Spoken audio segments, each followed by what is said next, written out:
কষ্ট না দিলে আমি এই বয়সে এখানে এসেছি বলো? আমি কি বলবো? আমি শুধু বলবো যে আমাদের হয়তো এই আমাদের মানে আমার পরের প্রজন্মে বা তার প্রজন্মেও এই লড়াই হয়তো শেষ হবে না, কিন্তু লড়াইটা জারি রাখতে হবে। আমি বলবো যে লড়াইটা জারি রাখতে হবে।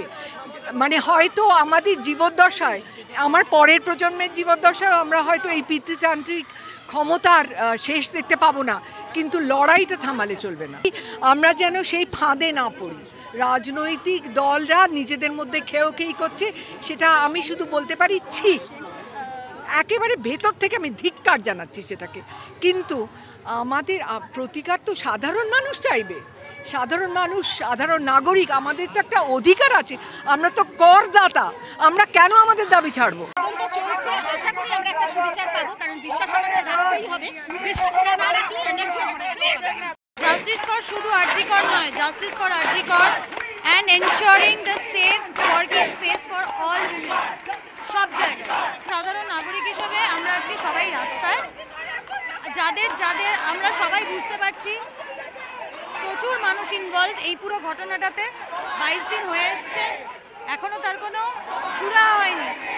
এই সব আবল তাবল কথা বলে কথাগুলোকে ঘুরিয়ে দেওয়ার কোনো মানে নেই। একটাই ডিমান্ড, এবং সেই ডিমান্ডটা ফুলফিল না অবধি সবাই রাস্তাতেই থাকবে। পশ্চিমবঙ্গ থেকে, সারা ভারতবর্ষ থেকে, এমনকি পৃথিবীর বিভিন্ন প্রান্ত থেকে একটাই দাবি, প্রাথমিকভাবে যেটা আমাদের চাই সেটা হলো আরজিকর কাণ্ডে যারা মূল দোষী তাদের শনাক্তকরণ, কোনো স্কেপগোট না, তাদের প্রপার শনাক্তকরণ চাই, আটক চাই, শাস্তি চাই।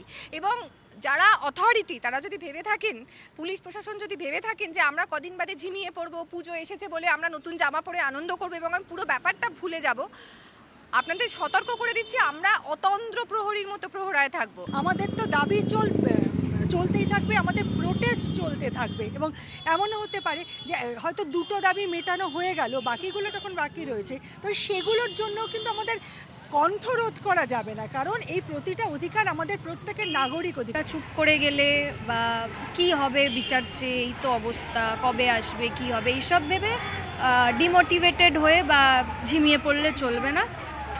আন্দোলন, মিছিল, জাস্টিসের জন্য চিৎকার করা, গলা ফাটানো, প্রতিবাদ জানানো জারি রাখতে হবে।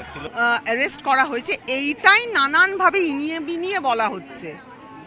আমরা চাই সিবিআই এর কাছে, আমাদের এটা দাবি যে কোথায় আজকে এনকোয়ারি দাঁড়িয়ে আছে, এবং আমরা অ্যারেস্ট চাই। আমরা প্রশাসনের কাছে আমাদের দাবি যে অ্যারেস্ট চাই।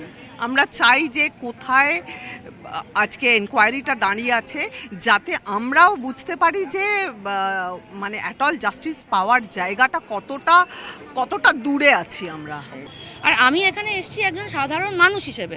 আমি ডেফিনেটলি পলিটিক্সের নিটিগ্রিটি বুঝি না বা পলিটিক্যাল সায়েন্সের নিটিগ্রিটি বুঝি না, কিন্তু কলকাতা শহরের বাসিন্দা হিসেবে আমার কি চাই আর কি চাই না সেটা তো আমি বুঝি।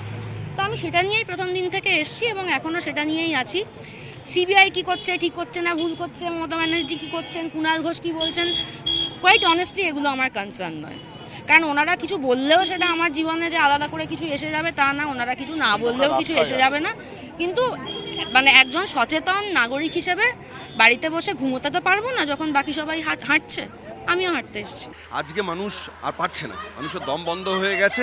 আমাদের শ্বাস নেবার জন্য এই মিছিল এবং বিচার, সঠিক বিচার, চক্রান্ত ভাঙার জন্য এই মিছিল, এবং সুরক্ষা, নিরাপত্তা সব মিলিয়ে মানুষকে মানুষ হিসেবে বাঁচতে চাওয়ার জন্যই মিছিল। আমি জানি না কে এটা বলেছেন, তবে তাকে বলবো প্রথম তার পুলিশকে জিজ্ঞেস করতে যে এত দ্রুত কি প্রয়োজনে পুলিশকে দিয়ে বডি পাঠিয়ে এত দ্রুত দাহ করা হলো, যেখানে একজন কর্তব্যরত চিকিৎসক সরকারি হাসপাতালে খুন এবং রেপ হয়েছেন, তার বডি পুলিশ কেন প্রিজার্ভ করেনি দ্বিতীয়বার পোস্টমর্টমের জন্য? কেন এত দেরিতে এফআইআর? আগে প্রশ্নগুলোর উত্তর দিক তারা, তারপর আমরা আমাদের উত্তর দেব।